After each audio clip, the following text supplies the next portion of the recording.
ఈరోజు ఈ పరిస్థితి నా జీవితంలో వస్తుందని నేను ఎప్పుడు అనుకోలేదు.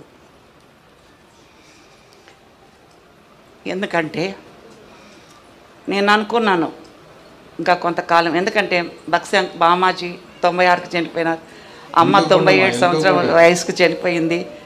ఒకలే అదే ఏజ్కి ఒకలే దగ్గర ఏమైనా దేవుడు సమయం ఇస్తాడేమో అని చెప్పి నేను ఆలోచించినాను. కానీ దేవుని తలంపులు వేరే, నా తలంపు వేరే. 1971 సంవత్సరము మార్చి 1వ తారీఖు మా మ్యారేజ్ అయింది. ఈ పెళ్ళి కూడా సమయం లేదు కాబట్టి ఇవన్నీ నేను చెప్పాను. భక్సంకలే మా మ్యారేజ్ చేసినారు.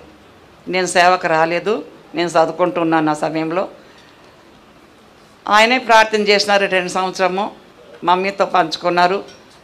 అంతేకాకుండా విలియం ఆంటీ వాళ్ళు, ఏంజల్ విలియం ఆంటీ వాళ్ళు పక్కలో ఉండేవాళ్ళు.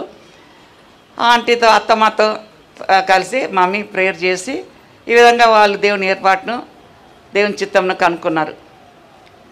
ఇవన్నీ ఎక్కడ జరిగిందంటే హైదరాబాద్లో జరగలేదు. మేము ఫస్ట్ మెడ్రాస్కి వచ్చాం కాబట్టి మెడ్రాస్ ఎల్డర్స్తో పంచుకొని అక్కడ డిసైడ్ చేసుకొని అక్కడే పత్రిక అంతా మ్యారేజ్ కార్డు కొట్టుకొని అప్పుడు తీసుకొచ్చారు. మార్చి 1, 1971. తిమోతి గారికి మౌత్ ఆర్గన్ అంటే చాలా ఇష్టం. వాళ్ళ అన్నగారు ముక్కుతో ఆయన వాయించేది, తిమోతి గారు నోరుతో వాయించేవారు. మౌత్ ఆర్గన్ ఎప్పుడు తన దగ్గర ఉండేది, నేనైతే చూసిన. సో భక్సింగ్ గారిని అడిగినాడంట, అంటే భక్సింగ్ గారు చేశారు. ఆయనతో అడిగినారంట పెళ్ళి అప్పుడు, నేను మౌత్ ఆర్గన్ వాయించవచ్చా అని అడిగినారు. సో ఆయన పర్మిషన్ ఇచ్చారు. మొట్టమొదటి పాట నేను పెట్టినాను, దేవా నీ తలంపులు.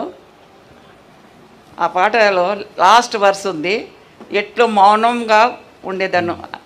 ఈ యొక్క పాట చివరి కోర్సు ఆ మౌత్ ఆర్గన్తో ఆయన వాయించారు. ఆ దినాల్లో ఉన్న వాళ్ళు ఎవరు ఉన్నారో నాకు తెలియదు. 1971 మార్చ్ 1 ఈవినింగ్ టైంలో మ్యారేజ్ జరిగింది. సో ఆ పాట ఎంత సంతోషంగా పాడినంటే ఆరాధించిందుకు అదే పాట, అదే వర్స్ పెళ్ళి. దాని తర్వాత మౌత్ ఆర్గన్తో కూడా అదే వాయించడం. ఈ పెళ్ళి అయిన తర్వాత పెళ్ళికి ఇచ్చిన వాగ్దానం ఏంటంటే 2 తిమోతి 2వ అధ్యాయము. మరి ఆ వచనం ఎందుకు ఇచ్చారో నాకు తెలియదు. మా అమ్మ చనిపోయేదాకా కూడా ఎప్పుడో తిమోతి నువ్వు గుర్తుపెట్టుకో, భక్సింగ్ నీకేమి ఇచ్చాడు, నువ్వు గుర్తుపెట్టుకో ఏమి ఇచ్చాడు నీకు వాగ్దానం. 2 తిమోతి 2వ అధ్యాయము 1, 3 వచనాలు. మా మమ్మీ బ్రతికేంత కాలం చెప్పేది, తిమోతి గుర్తుపెట్టుకో ఆయన నీకేం వాగ్దానం ఇచ్చాడు. ఆయన కుమారుడే కాదు, మంచి సోల్జర్గా ఉండాలా, నువ్వు ఆయన తర్వాత నీ పని, ఆయన భారం నీ మీద ఇచ్చి వేస్తున్నారని ఎప్పుడు జ్ఞాపకం చేసేది. ఎప్పుడన్నా మర్చిపోయినప్పుడు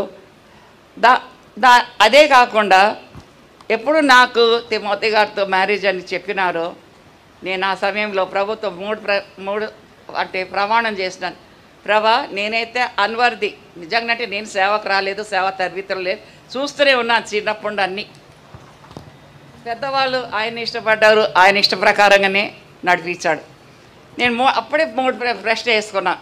మొట్టమొదటి ఏంటంటే అంతొక దైవజనుడు ఆయనతో నా వివాహం చేస్తున్నాడు, నేను సేవ పరిచర్లో నా జీవితంలో ఎప్పుడు ఆయనకు అడ్డం రాను. రెండోది ఆయన ఎక్కడైనా పోని, ఏ సమయంలోనా రాని, నేను ప్రశ్న ఏను ఆయన ఎక్కడికి పోయినావు, దేనికి పోయినావు. మూడోది సంఘాల విషయాల్లో నేను ఏది పట్టించుకోను, ఏంటంటే ఏమైనా ప్రాబ్లమ్స్ ఉండని ఏమైనా కానీ అది నా పని కాదు అని చెప్పి 3 తీర్మానం చేసుకున్నాను. ప్రియులారా, ఈ విధంగా ప్రమాణం చేసిన తర్వాత పెళ్ళి అయిన మరుసటి రోజే భక్సి అంకల్ బీదర్కి పంపించేస్తారు. అక్కడ వచ్చిన తర్వాత కాశ్మీర్ పంపించేస్తారు. ఇక మమ్మీ చాలా సీరియస్ అయింది, ఎందుకు పెళ్లి చేసినాం, ఆ పిల్లని పంపాలనుకోలేదా సంఘాలకు అని చెప్పి మమ్మీ బాగా సీరియస్ అడిగేది ప్రశ్న. తిరిగి మమ్మల్ని గుంటకల్కు సేవకు పంపించేప్పుడు ఇదే వాక్యం ఇచ్చి పంపించాడు. మై సన్ తిమోతి, అది ఇంగ్లీష్లో ఉంది. ఏంటంటే నువ్వు నా కుమారుడా, మీ మీద వారం ఉంది, బీ ఏ గుడ్ సోల్జర్, నేను నీకు బోధించింది చెప్పమని ఈ మాటికి ప్రార్థన చేసి ఈ యొక్క జ్ఞాపకం చేసి వాగ్దానం ఇచ్చారు తిమోతి గారు. మేము ఫస్ట్ గుంటకల్కు పరిచర్యకి వెళ్ళాము. ప్రియులారా, ఎట్టాటి పరిస్థితి అంటే చిన్న అదొక అనుభవం చెప్తాను మీకు. చిన్న పాక, చిన్న గుడిసె 1974లో పంపించారు. చిన్న గుడిసె. ఈ దినాల్లాగా సుఖాలు కావు అప్పుడు. ఒకే ₹1 చందా. ఆ దినాలు ₹1 చందా. అది కూడా ఈ పైసలు కావు, 5 పైసలు రాగా ఉండేది. 10 పైసలకు నేను 2 బజ్జీలు తెచ్చుకొని తినేదాన్ని. ఆ దినాల సంగతి చెప్తున్నాను. 74లో తక్కిన దాంట్లో 10 పైసలకు పిండి ఏదో ఒకటి తీసుకొచ్చుకున్నాను. తడక ఉండేది. ఆ తడకకు షీట్ కానీ చీర కానీ చుట్టేసి తిమోతి గారు నిలబడి ఉంటే మేము స్నానం చేసుకునేదాన్ని. ప్రియులారా, కష్టకాలం. ఈ దినాల్లాగా సుఖాలు లేవు. ఈ దినాల్లాగా లగ్జరీ లైఫ్ లేదు ఆ దినాల్లో. అంటే ఆ విధంగా బక్సింగ్ ట్రైనింగ్ అది ఆ విధంగా పంపించాడు. అంతేకాకుండా నా జీవితంలో నేను ఆయన చూస్తాను. నిజంగా దేవుడు నాకు అంత మంచి భర్త ఇచ్చాడు. నేను ఇంకా చెప్పుకోవడానికి అవసరం లేదు. ఎందుకంటే నేను 4 రోజుల నుండి మీరు చెప్పేదంతా వింటూనే ఉన్నాను. ఇంకా చెప్పడానికి అవసరం లేదు. కోపం అనేది లేదు. చాలా తక్కువ, చాలా తక్కువ. రెండోది ఆయనకి స్టార్టింగ్ నుండి ఆయన జీవితంలో ఆత్మలు. నేను ప్రభుత్వం అన్నా కదా, నేను ఆ సేవా జీవితంలో అడ్డం రాను. ఇది 49వ సంవత్సరం. ఇప్పుడు పెళ్ళి అంటే మ్యారేజ్ అయ్యి మాకు 49 ఇయర్స్, March 1. సో ఈ 49 ఇయర్స్లో మీరు నమ్మండి నమ్మకపోండి, దేవుని మందిరంలో చెప్తున్నాను, పెళ్ళి అయిన నాటి నుండి 48 ఇయర్స్ తిమోతి గారు ఏనాడు కూడా ఇంట్లో సరిలేరు. ఎప్పుడు ఎక్కడ పిలిచినా, ఏ టైం పిలిచినా, ఏ దిన ఎన్ని రోజులైనా, ఎన్ని నెలలైనా పరిచర్యకి వెళ్ళిపోయేవాడు. నేను ఎప్పుడు అడ్డం ఆయనకు రాలేదు. 48 సంవత్సరాలు ఆయన పరిచర్యలు ఎక్కడ పడితే అక్కడ ఫ్రీగా తిరిగినాడు. ఈ యొక్క 49th March 1 తర్వాత ఏమైందంటే కరోనా అంటే ఇది రాలేదు, కరోనా ఇంకా స్టార్ట్ కాలేదు. నేను ఖమ్మంలో ఒక ఎవరు చనిపోతే నేను వెళ్ళిన, అక్కడికి వెళ్ళి వచ్చిన తర్వాత మామూలుగా తనకు అలవాటు ఏంటంటే తన ప్రోగ్రామ్స్ అన్నీ నాకు ఇస్తారు. నేను అన్నీ రాసేసుకుంటుంటా. చూడని వారు ఎవరైనా ఉంటే రండి. ఇచ్చేసిన తర్వాత ఏం చేస్తున్నారంటే, నేను అన్న ఎందుకు ఇప్పుడు ఇంత వయసు అయిపోయింది, జీవితకాలం అంతా సేవ చేసి తిరుగుతూనే ఉన్నాం కదా, కొంచెం ఇంకా నీకు ఆయాసం వస్తుంది, ఎందుకు అనవసరంగా తిరిగేది, ప్రోగ్రామ్స్ ఇన్ని ఫిక్స్ ఎందుకు పెట్టుకుంటున్నావు. అక్కడ చూస్తే కురియన్ గారికి కూడా పాపం ఆయనకు ఆపరేషన్ అయింది, నీ బరువు కూడా ఆయనే మోస్తున్నాడు కదా, కొంతమందిని తయారు చేసుకోకూడదా మీరు, ఎందుకు ఇంత బాధపడుతుంటావు అని నేను అన్నాను కదా. 23వ తారీఖు ఫిబ్రవరి మార్చి 23వ తారీఖు తిరుపతికి వెళ్ళాలి, నల్గొండ తిరుపతి. అక్కడ కరీంనగర్ పెళ్ళికి వెళ్ళాలి. నేను చెప్పేసి అమ్మ చెప్పి చనిపోయింది, ఇంక నేను కూడా అంతే పోతానేమో అని చెప్పేసి నేను ఊరుకుండిపోయినా. ఆ రాత్రి నిద్ర పట్టలేదు. ఉదయం లేచి వచ్చి గుడి నాకు నిద్ర పట్టలేదు అన్నారు. ఎందుకు పట్టలేదు నీకన్నా, నిన్న జాన్ విక్టర్ గారు చెప్పింది ఇప్పుడు చెప్పబోతున్నాను. ఏంటంటే ఆయన నాకు నెమ్మది లేదు గుడి, నిజమే నాకు ఆయాసం, ఆరోగ్యం బాగుంటలేదు, తిరిగి వస్తున్నాను గ్యాప్ లేకుండా అంటే. నేను ఆ రోజు మంగళవారం అంటే సమస్యలు ఉంటాయి హెబ్రోన్లో. సో నేను జన పోయి కురియన్కి చెప్పు ఈ విషయము, కురియన్ వెంటనే యాక్షన్ తీసుకుంటాడన్న. మంచిది గుడి అన్నారు. 22వ తారీఖు సరే ఆయన వెళ్ళినారు. ఎక్కడికి తిమోతి గారు వెళ్ళేసి కొరియన్ గారు చెప్తే ఇక ఆయన అక్కడ వాళ్ళందరికీ నో ఎస్ అని అన్నీ అరేంజ్ చేసేస్తున్నారు. 23వ తారీఖున ఏం స్టార్ట్ అయింది, కరోనా స్టార్ట్ అయింది. ఎప్పుడుండో 23 మార్చి ఉండే లాక్డౌన్ స్టార్ట్ అయిపోయింది. అసలు చూడని వారు జాన్ విక్టర్ గారు చెప్తున్నారు ఏంటంటే, ఇంతమంది వస్తున్నారు, ఇంతమంది పోతున్నారు, కరోనా ఎక్కడ పోయిందంటే తిమోతి గారు పోయినట్టు కరోనా పోయినట్టు. అంటే ఆయన ఆ రోజు పరిచర్య అంటే కొంతకాలంకు మానేసేమని చెప్పినప్పుడు కొరియన్ గారు కూడా దాని అంటే వాళ్ళు జాగ్రత్తగా కాపాడుకుంటూ వస్తున్నారు ఆయన, ఎందుకంటే పెద్ద వ్యక్తి అయిపోయినాడు. ఇంకా అంతేకాకుండా ఆ రోజు నుండి ఇంకా తన జీవితంలో నేను చెప్పాలంటే వ్యక్తిగతంగా భార్యగా ఈ 9 నెలలే కుటుంబంగా మేము హ్యాపీగా ఉండగలిగినాం.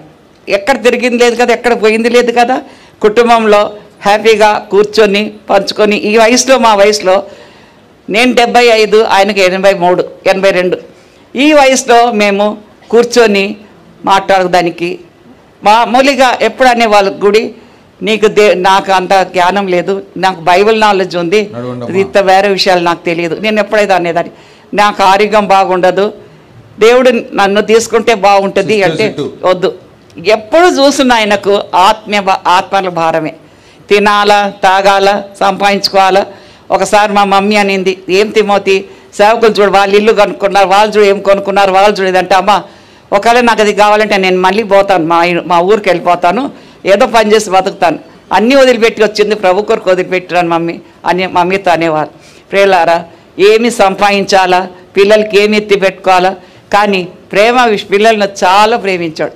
ఏదో తప్పు చేస్తే నేనన్నా తిట్టేదాన్ని, నేనన్నా కొట్టేదాన్ని, కానీ తెలిసినా కూడా ఏం కొంత టైం అయిన తర్వాత పిలిచి వాళ్ళతో ప్రత్యేకంగా మాట్లాడేవాడు. నేను చెప్తాను, నేను కోప్పడేదాన్ని పిల్లల విషయంలో, ఆయన దగ్గర తీసుకునేవాడు. ప్రతి ఒక్కరితో ఆయనకున్న వ్యక్తిగతంగా ప్రతి ముగ్గురితో వేరేగా, అంటే ముగ్గురు పిల్లలే, ముగ్గురితో వేరేగా వాళ్ళ అనుభవాలు ఆయన పంచుకునేవాడు. ప్రియులారా, ఎప్పుడు కానీ ఎప్పుడు లేచి చూసినా ప్రార్థనే. నేను పెళ్ళైనప్పుడు చూస్తున్నా ప్రార్థన ఆత్మల భారం, ప్రార్థన ఆత్మల భారం. నేను ఒక్కొక్కసారి అనేదాన్ని, ఆదివారం ఎందుకు ఇక్కడ వాడబడకూడదు, అందరూ అడుగుతున్నారు, బయటికే వెళ్తారంటే, గుడి ఇక్కడ వాడబడే వాళ్ళు ఉన్నారులే, చిన్న చిన్న సంఘాలకి ఎవరు పోతారు. ఇది ఆయన బాధ.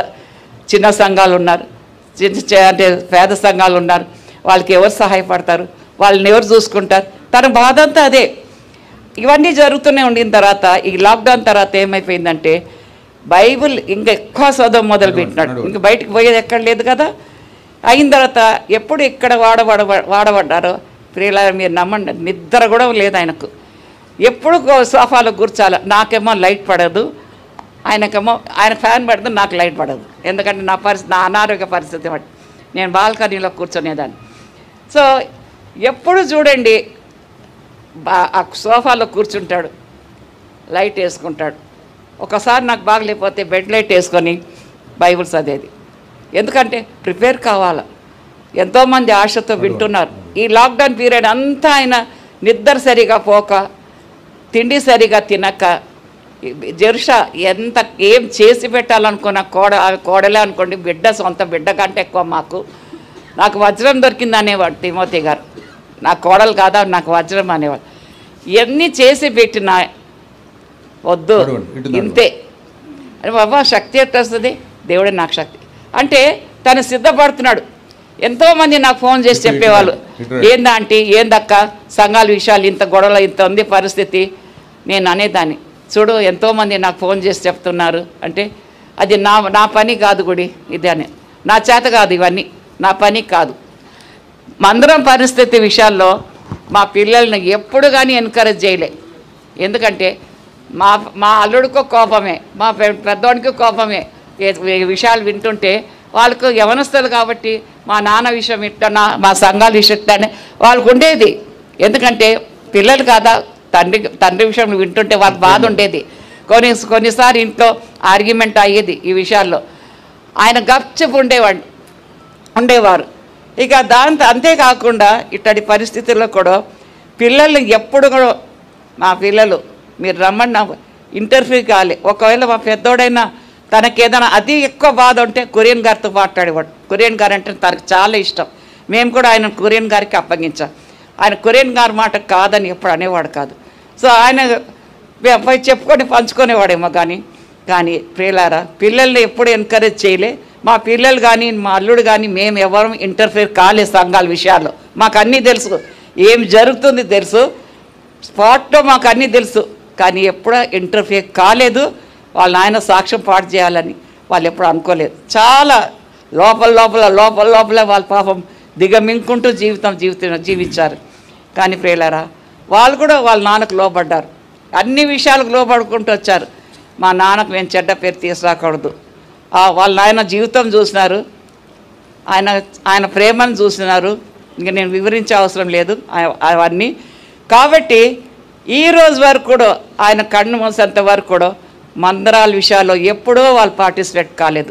ఒక అనౌన్స్మెంటు, ఏదో ఒక బస్సు హెర్మోన్ ఎదురుగా పెట్టారంట. అది కొంచెం ఆటంకంగా ఉంది. కొంచెం ముందుకు జరిపి జైన్ కాంపౌండ్ వైపు ముందుకు పోతే అక్కడ కొంచెం ఖాళీ స్థలం ఉంటుంది. AP 21 TA 2682. తర్వాత అస్సలు చూడని వారు ఎవరైనా ఉంటే వరుసగా రండి. చివరిగా దాని తర్వాత ప్రియులారా, ఇవన్నీ క్వాలిటీస్ వాళ్ళు ఉండింది. పిల్లలు బాధపడేవాళ్ళు.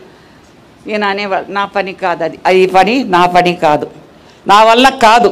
ఒక్కొక్కసారి అనేది ఎందుకయ్యా చైర్మన్ ఎవరిని కావాలి నేను ఒకసారి అడిగినాను పీటర్ చారి వాళ్ళు ఎవరయ్యా ఇవ్వమన్నారు అడిగినామా మేము పీటర్ అని అంటే ఆయన బాధ లోపల మేము చూడలేక నేను అడిగేదాన్ని ఏది ఎవరు అడిగినారు మేము అడిగినామా అని అడిగేది ఒక్కొక్కసారి ఇంటికి వచ్చి నేను వద్దన్నాను కూడా నాకు చేత కాదని అనేవాళ్ళు అయినప్పటికీ ఏంటంటే ఉండాలని చెప్పి ఆయన అట్లున్నారు అన్ని విషయాలు తెలిసినా పంచుకునేవాడు కాదు లోపల ఎంత ఉందో బాధ ఎప్పుడు కోపం చూడలేదు విసుగు చూడలేదు ఒకరిని తిట్టింది చూడలేదు చిన్న సేవకుడు కానీ పెద్ద సేవకుడు కానీ ఆయన అందరిని గౌరవించి ఎవరు కష్టాలు ఉన్నారంటే నన్ను అడిగినా అడగకపోయినా దేవుడు నీకు ఏమి ఇవ్వాలనుకున్నా నువ్వు ఇచ్చుకో నాకు దేవుడు ఏమి ఇచ్చాడు నేను ఇచ్చుకుంటా ఇద్దరం కలిసి ఏదన్నా మాట్లాడుకొని అందరిని ప్రేమించాలా వాళ్ళ ఆయనకు శత్రువు లేరు ఎవరు నేను చెప్పాలంటే వాళ్ళు కూడా ఫోన్లో మాట్లాడేవాళ్ళు వాళ్ళు కూడా ఇంటికి వచ్చేవాళ్ళు ఆయన ఎవరితో శత్రుత్వం పెట్టుకోలే నా జీవిత 49 సంవత్సరాల జీవితంలో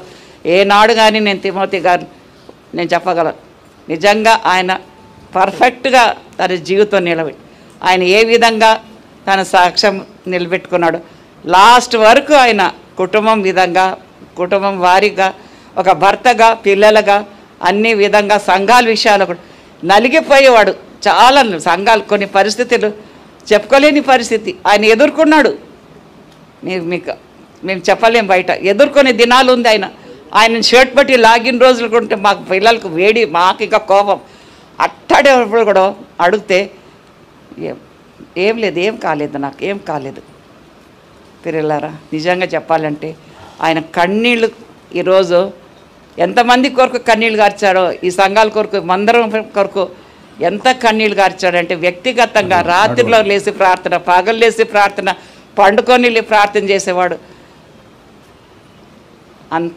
అంత వేదన ఎప్పుడు ఈ మధ్యలో కాలం కరోనా పీరియడ్లో ఏమైపోయిందంటే నాకు ఇంతకుముందు నా పరిస్థితి బాగలేదు ఈ విషయంలో వెల్లూరు డాక్టర్స్ మా పొరపాటు అయిపోయింది మేమే నీకు బాగా చేస్తున్నాము నువ్వు ఈసారి లాస్ట్ మీరు రావాలా అని చెప్పి అంటే ఇంట్లో చెప్తున్నాడు ఫ్యామిలీ ప్రేయర్లో చెప్తున్నారు ఏంటంటే మొదటి పునరుద్ధానంలో వెళ్ళాలి మనం రెండో రాకడ ప్రభు రాబోతున్నాడు ఇదే ప్రశ్న ఆయన ఎప్పుడు చూసినా ఇదే ప్రభు కొరకు సిద్ధపడాలా ప్రభు రాబోతున్నాడు ప్రభు కొరకు సిద్ధపడాలా సిద్ధపాటు ఇక ఏది విషయమానికి లేదు బైబిల్ తీసుకోవాలో చదువుకోవాలో ప్రిపేర్ కావాలా దేనికే ఆదివారం మళ్ళీ దాంతో బైబిల్ స్టడీ మళ్ళీ ప్రేయర్ మీటింగ్ అది కాకుండా ఆన్లైన్లో అక్కడ కూడా ఫోన్స్ ప్రేయర్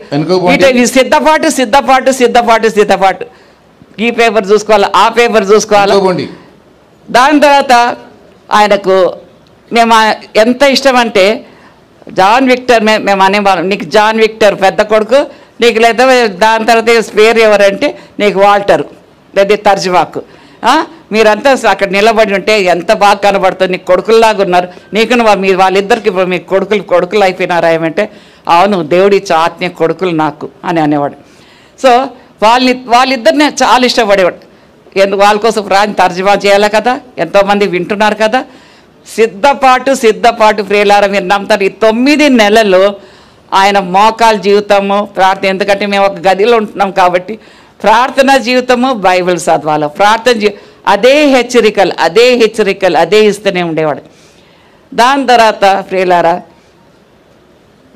ఆయనకు ఎంతవరకు ఇదైపోయిందంటే నా పరిస్థితి వచ్చింది వెల్లూరు వెళ్ళాలో ఆ రోజు నేను బయలుదేరుతున్నాను ఇద్దరు సిస్టర్ కడపకు ఒక సిస్టర్కి ఫోన్ చేసి అమ్మ శాంత అమ్మ పోతున్నారు వెల్లూరు ఈసారి నువ్వు అమ్మతో పో అని ఆమెకు ఫోన్ చేసి చెప్పినారు ఖమ్మం నుండి రాధకు ఫోన్ చేసి రాధమ్మ అమ్మ పోతుంది వెల్లూరు కొంచెం మీరు తోడుగా వెళ్ళండి అన్నారు మరి నా విషయం ఏం బాధ పెట్టుకున్నాడు నేను ఎప్పుడు చూపించేదాన్ని కాదు నా బాధ అనిన తర్వాత సిస్టర్ విజయశ్రీ కార్ ఇస్తాను అక్కడ డ్రైవర్ సాయం ఆంటీ నేను మీకు వస్తాను ఆంటీ అన్నాడు సరే నేను అన్నీ ప్యాక్ చేసుకున్నాను తెల్లారితే బయలుదేరాల ఆ సాయంకాలము గుడి నాకు ఎట్లనో ఉంది అన్నాడు సరే నేను క్యాన్సిల్ చేస్తాను నేను వెళ్ళను అన్న పండుకొని లేదు నేను వెళ్ళని సామాన్ తీసేస్తానంటే వద్దొద్దు నువ్వు పో అన్నారు మార్నింగ్ మేము బయలుదేరేటప్పుడు నేను కొరియన్ గారితో ప్రేయర్ చేయించుకున్నాను ప్రేయర్ చేస్తారు నన్ను కిందికి పంపించారు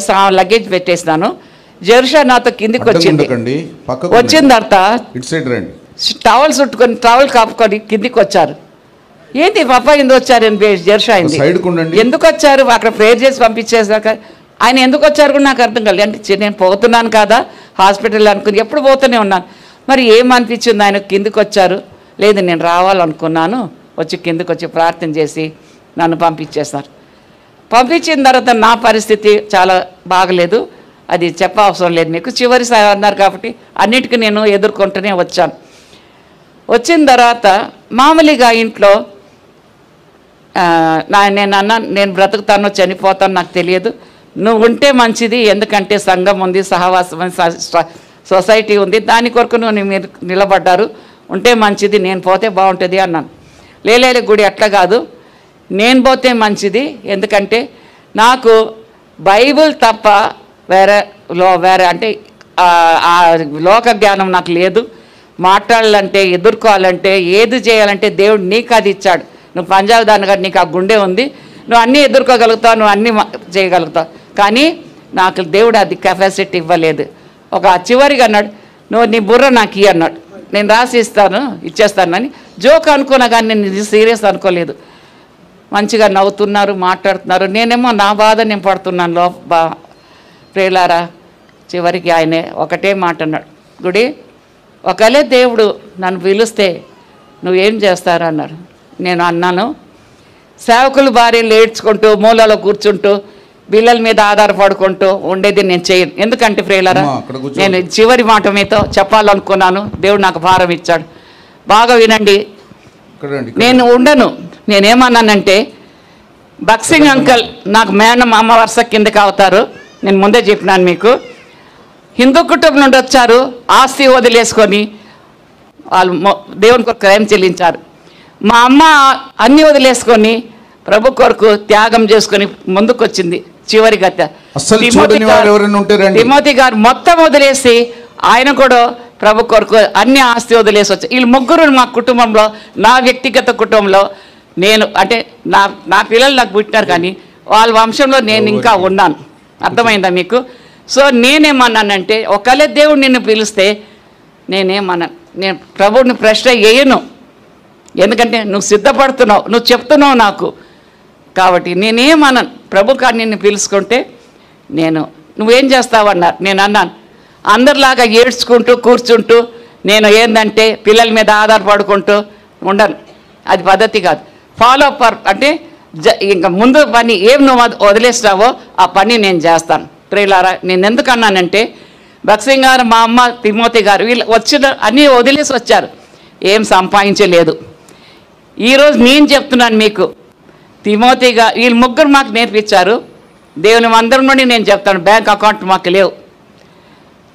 చాలామంది అంటారు, తిమోతి గారికి ఏముంది, బోల్డ్ ఇప్పుడు డబ్బులు ఉంది, పోయి అందరు పోయి చూసి ఎక్కడన్నా చూసి రండి పోండి.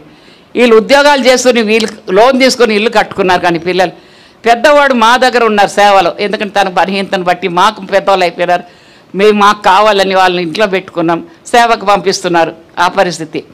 కానీ బ్యాంక్ అకౌంట్ ఉంది కాదు ప్రియులారా. ఈరోజు మీకు క్లియర్గా చెప్తాను, నాకంటే ముందు ముగ్గురు పోయినారు, వాళ్ళకి నేను మిగిలింది ఒక్కదాన్ని, అంటే వాళ్ళ జనరేషన్కి నేను మిగిలిపోయింది ఒక్కదాన్ని. సో మీ అందరికీ నేను చెప్పేది ఏమంటే, తిమోతి గారు వెళ్ళిపోలేదు, తిమోతి గారితో అయిపోయింది, ఎవరు బాధపడవద్దు. ఇక్కడ వచ్చే విశ్వాసులకు, సంఘస్థులకు, సేవకులకు మీ అందరికీ ఒకటి హెచ్చరికలు ఇస్తున్నారు, తిమోతి గారు పోయినారే కానీ ఆయన పరలోకంలో ఉన్నాడు. నేను బ్రతికేంత కాలం కురియన్ గారికి నేను ఆయన నా వయసు కంటే పెద్ద చిన్నోడు కాబట్టి ఒక అక్కగా నేను ఆయనకు సహాయపడతాను, ఏదన్నా అడిగితే సహాయపడతాను. రెండోది, ఏ సమస్య రాని, ఏ కష్టం రాని, ఎందుకంటే వాళ్ళ స్వాస్థ్యం అది ఏది హెబ్రోన్ బక్సింగ్ గారు కట్టినారు కాబట్టి ఆ స్వాస్థ్యం అదే వాళ్ళది స్వాస్థ్యం, వీళ్ళు ముగ్గురిది. అది ఆత్మల కొరకు సంపాదించారు, ముగ్గురు వెళ్ళిపోయినారు.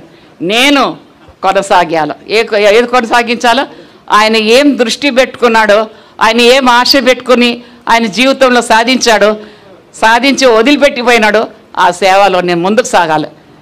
నా బలహీనతలో నేను ఆ సేవ చేయాలా, వాళ్ళకి తోడుగా ఉండాలా, అంతేకాకుండా ఆ స్వాస్థ్యం కావాలి. వాళ్ళు ఆ స్వాస్థ్యం పొందినారు, నేను కూడా ఆ స్వాస్థ్యం పొందాలి.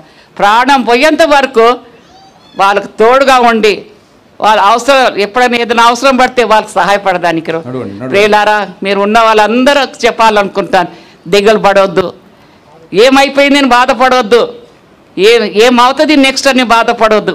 కొరియన్ గారు ఒక్కరే మిగిలిపోయినారు. ఆయన ఆపరేషన్ అయిన వ్యక్తే పాపం. ఇప్పుడు ప్రభు లేపాలి ఎవరినన్నా, ఎవరు దానికి నిలబడతారు?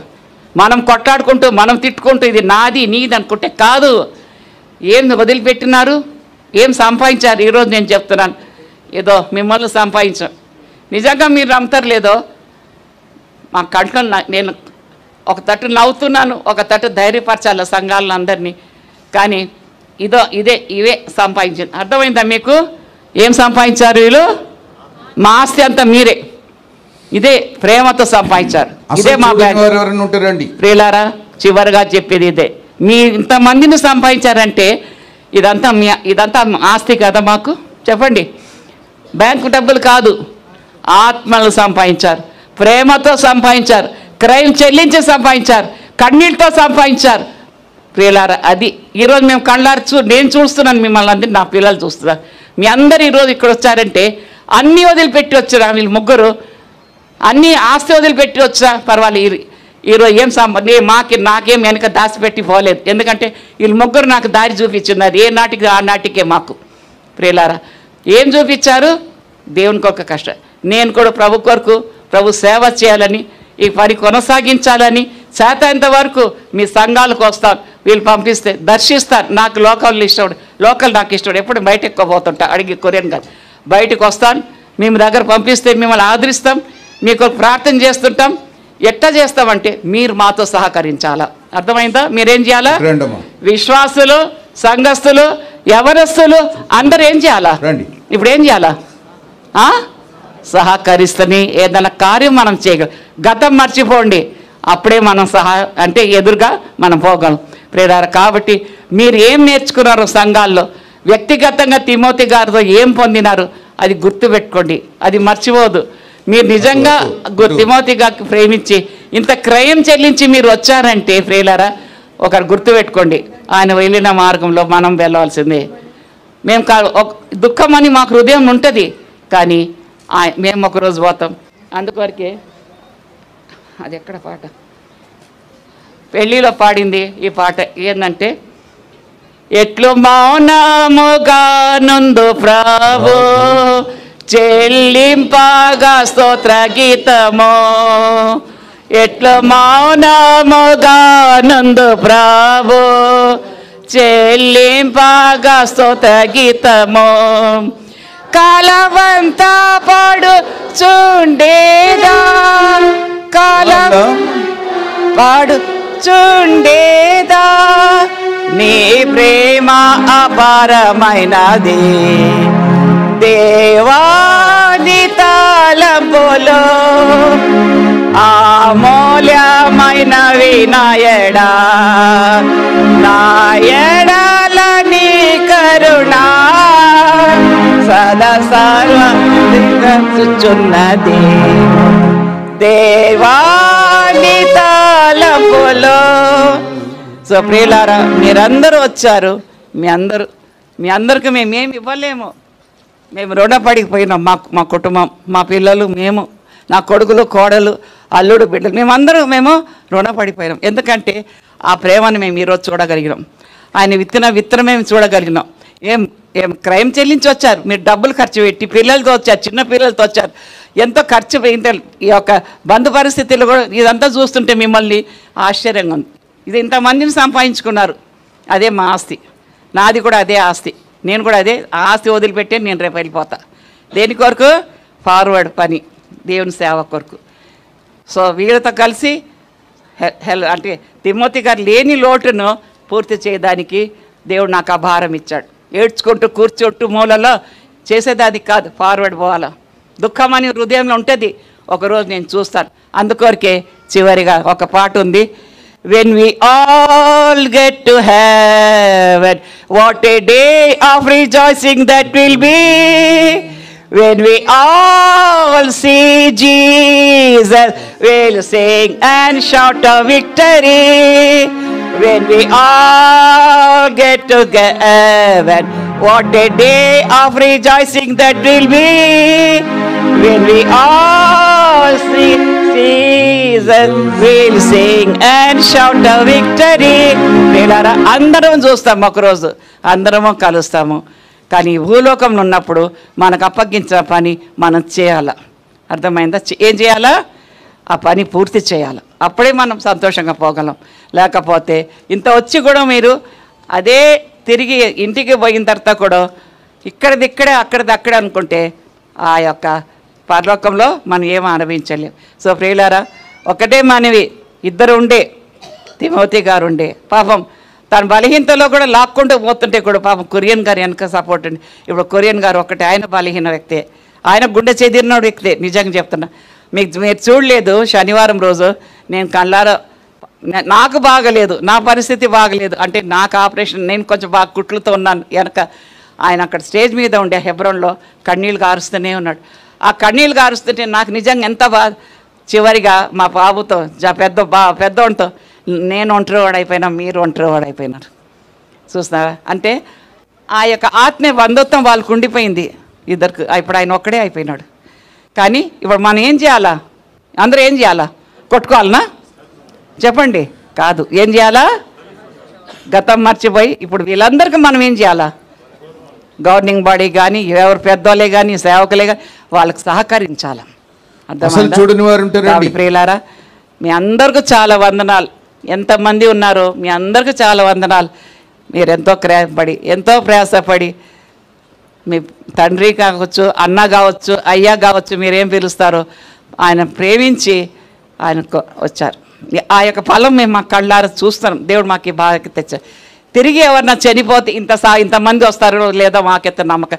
ఈ యొక్క జనరేషన్లో, అంటే ఆ యొక్క జనరేషన్లో వచ్చిన దాంట్లో ఇదే చివరి. తిమోతి గారితోనే అయిపోయింది. ఏది? ఆ యొక్క జనరేషన్లో ఉన్న సేవల్లో అయిపోయింది. ఈయనతోనే లాస్ట్ అయిపోయింది. నెక్స్ట్ జనరేషన్ స్త్రీలో, ఆడవాళ్ళలో నేనున్నా, జోషమ్మ నుండి వచ్చేదాన్ని నేనున్నా కాబట్టి అయిపోయింది, ఇంకా లేదు. నెక్స్ట్ జనరేషన్ ఎట్టుంటుందో మాకు తెలియదు. కాయం చెల్లించండి, కన్నీళ్ళు కార్చండి. పనికిమాల వాటికి ఒక సమయం, ఏ నాడు కూడా పనికిమాల పెట్టే విషయాలు నేను వినలే. పొరపాటునే పడేదాన్ని, వద్దు మనకు అవసరం ఎందుకు. నేనైతే అసలే ఇష్టపడేదాన్ని కాదు పనికిమాల మాట. ఏ నాడు కానీ ఎవరి మీద చెడుగా చెప్పింది కానీ, లేకపోతే వాళ్ళ సాడీలు చెప్పింది లేదు. ఆ 3 విషయాలు నేను నిలబెట్టుకున్నా. సేవ కొరకు అడ్డం రాను. ఎక్కడైనా పో, ఏ సమయంలోనా పో, ఎక్కడికినా పోయి. కొన్నిసార్లు నాకు భయం అయింది ఆ పరిస్థితులు బట్టి. రాత్రిలో రమ్మనే వాళ్ళు, ఎక్కడో వచ్చి కలవని చెప్పి ఫోన్లు వచ్చేది. ప్రార్థన చేసేదాన్ని ఆయన కొరకు. 3వది, ఆయన పోయేటప్పుడు కలిసేదాన్ని, వచ్చేటప్పుడు ఎదురుగా ఉండేదాన్ని. కానీ ఎన్ని సమస్యలతో వస్తున్నాడు నాకేం తెలుసు. ఇంటికి ప్రేల ఏం వండుతున్నామో ఏం పెడతామో కూడా తెలియదు. బైబిల్ తప్ప, దేవుని వాక్యం తప్ప, ఆత్మల రక్షణ కొరకు తప్ప ఆయనకు ఒక కందిపప్పు తెలియదు, బియ్యం తెలియదు, అదే ఉల్లిపాయలు తెలియదు, ఏమీ తెలియదు. అంటే అంత ప్రభుల్లో ఉండిపోయినాడు ఆయన. దాని తప్ప ఇంక వేరే లోకమే. చివరి దినాలైతే పూర్తిగానే ఆయన సిద్ధపడ్డాడు. 9 నెలలు లాక్డౌన్ ఆయన కొరకే అనుకుంటా. సిద్ధపాటు. అదే సిద్ధపాటు మాకు చూడాలని ప్రేలారా. సో దేవుడు నాకు ఈ తరుణం ఇచ్చాడు. నా భారం ఉండింది మీతో పంచుకోవాలని. సో కొరియన్ గారికును అందరి కొరకును మరీ ముఖ్యంగా జాన్ విక్టర్, నేను అనేదాన్ని, కొడుకులు అయ్యా నీకు జాన్ విక్టర్, దాని తర్వాత నీకు వాల్టర్, కొడుకులు నీకు ఇద్దరు వాళ్ళు అని చెప్పి. మరీ జాన్ విక్టర్ ఎక్కువ క్లోజ్గా ఉండేది. ఒక కొడుకుల మీ ఇద్దరికి ఆయన కొడుకు అనేది అని చెప్పి నేను బనాయించేదాన్ని ఇంట్లో. ఎందుకంటే ఆయన ఆ విధంగా వాళ్ళు ఉండేవాళ్ళు. ఇలా మీ అందరి కొరకును, ఈ మందిరంలో ఉన్న వాళ్ళ సేవకుల కొరకును, సంఘాల్లో బాధ్యత వహించే వాళ్ళ కొరకును, మరీ ముఖ్యంగా కొరియన్ గారికి ఆయన కొరకు ఎక్కువ ప్రార్థన చేయాలి. విన్నారా? సమస్యలు ఎక్కువ చేయొద్దు, ప్రార్థన ఆయనకు తోడుగా ఉండండి. ఎక్కడ ఉన్న సంఘాల వాళ్ళు తోడు ఉంటేనే పని జరుగుతుంది. అర్థమైంది? నా ఆరోగ్యం కొరకును, నా పిల్లల కోసం, వాళ్ళ భవిష్యత్తు కొరకును, ప్రభు కొరకు ఇంకా గట్టిగా నిలబడాలా, ప్రభు కొరకు సాక్షిగా ఉండాలా, వాళ్ళ ప్రభు ఆ సాక్ష్యంను నిలబెట్టుకోవాలని మా కుటుంబం కొరకు మీరు అందరూ ప్రార్థనలో జ్ఞాపకం చేసుకోండి. మీ అందరికీ చాలా వందనాలు. మీరు వచ్చిన దానికి దేవుడు మీ అందరి కుటుంబాలను ఆశీర్వదించి దీవించడం కాక. ఇప్పుడు బైబిల్ పల్లవి పాడతాం జయరాజు గారు.